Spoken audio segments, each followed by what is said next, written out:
मैं doctor Mahendra Kumar Sharma, associate professor in EAFM, Seth RL Sahariya government PG college Kala Dera, BCom part first, EAFM paper first. प्रिय विद्यार्थियों, आज मैं आपको बाजार मूल्य एवं सामान्य मूल्य के बारे में बताऊंगा।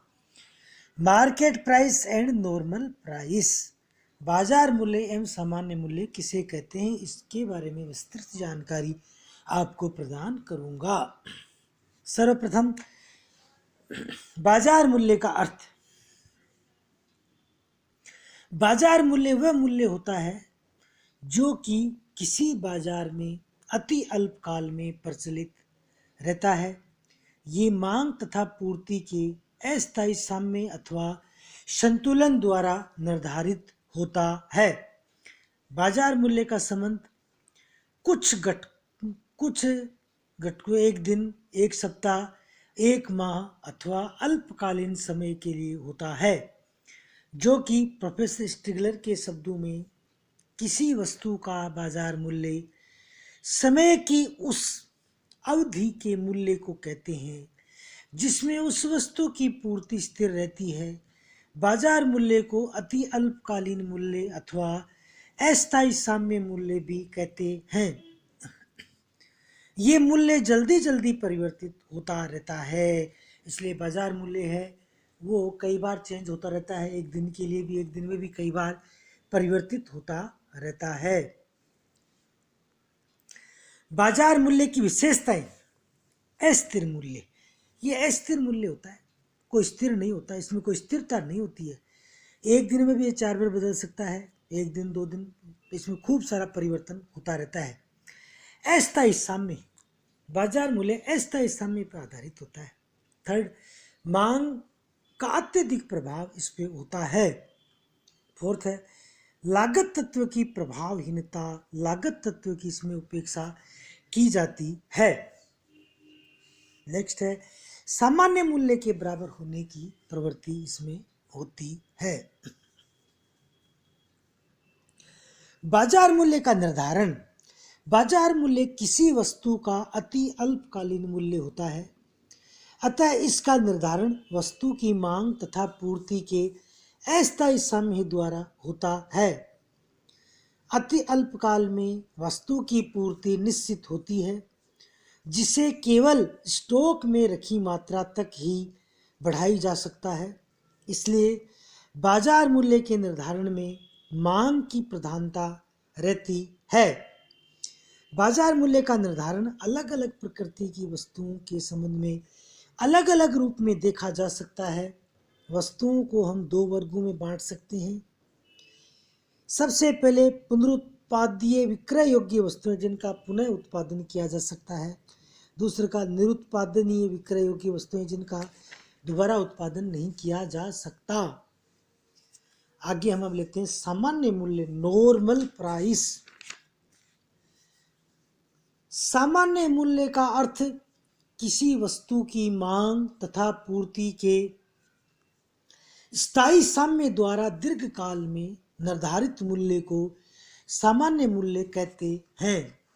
प्रोफेसर मार्शल के अनुसार किसी वस्तु का सामान्य मूल्य वह मूल्य है जो दीर्घकाल में आर्थिक शक्तियों द्वारा निश्चित होता है।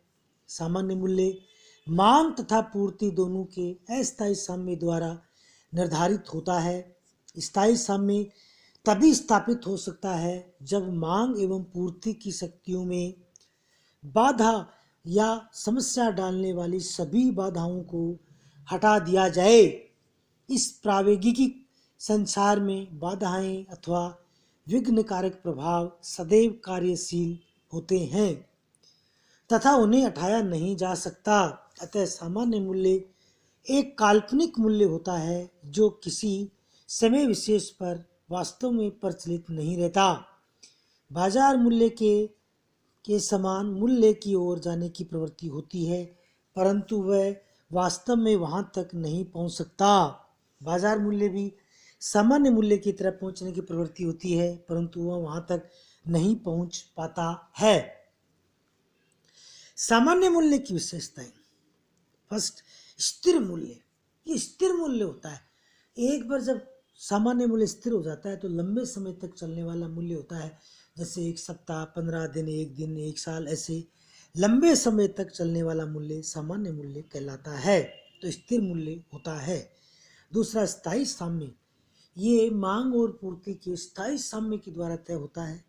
स्थायी साम्य के तय होने से ये लंबे समय तक चलने वाला होता है। थर्ड, पूर्ति का अधिक प्रभाव। इस पे पूर्ति का अधिक प्रभाव पड़ता है। पूर्ति का अधिक ही होता है और पूर्ति का अधिक प्रभाव पड़ने से इस पे पूर्ति पक्ष के कारकों का प्रभाव पड़ता है। फोर्थ, लागत तत्व का महत्व। इसमें लागत तत्व का भी बहुत अधिक महत्व होता है। नेक्स्ट है काल्पनिक मूल्य।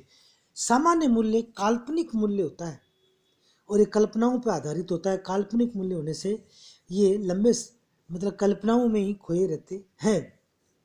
बाजार मूल्य व सामान्य मूल्य में क्या संबंध होता है?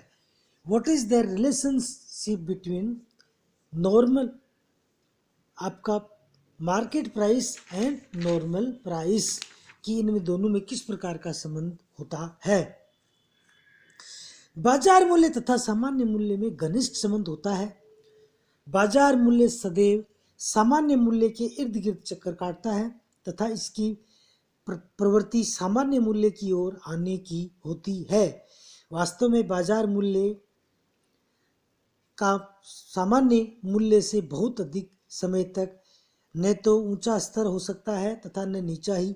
ये विभिन्न आकस्मिक घटनाओं से प्रभावित होकर सभी सामान्य मूल्य से अधिक हो जाता है तथा सभी कम। यदि बाजार मूल्य में कमी सामान्य मूल्य से अधिक होता है तो बाजार मूल्य में वस्तु की पूर्ति बढ़ने लगती है।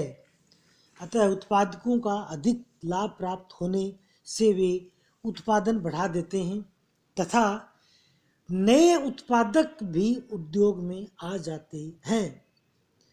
इन सब में वस्तु की पूर्ति बढ़ती है। वस्तु की पूर्ति बढ़ने से बाजार मूल्य घटने लगता है तथा वह सामान्य मूल्य के आसपास ही आ जाता है। इसके विपरीत यदि बाजार मूल्य वह सामान्य मूल्य से कम हो जाता है तो उत्पादकों को हानि होती है, जिससे वे उत्पादन कम करते हैं तथा कुछ उत्पादक उत्पादन बंद भी कर देते हैं।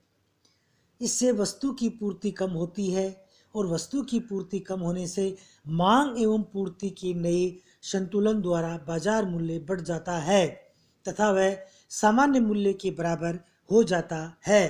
तो ये आपका बाजार मूल्य और सामान्य मूल्य में क्या संबंध होता है, उन संबंधों के बारे में हमने व्याख्या की कि भी बाजार मूल्य और सामान्य मूल्य आपस में किस प्रकार से इनका संबंध होता है, क्या इनके बीच में रिलेशनशिप होती है और किस प्रकार से इनमें बढ़ने की घटने की प्रवृत्ति होती है।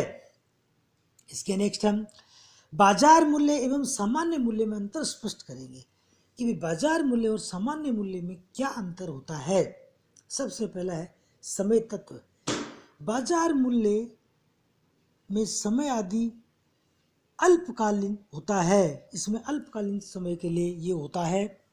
तो सामान्य मूल्य का संबंध दीर्घकाल से होता है। बाजार मूल्य का संबंध अल्पकाल से होता है तो सामान्य मूल्य का संबंध दीर्घकाल से होता है।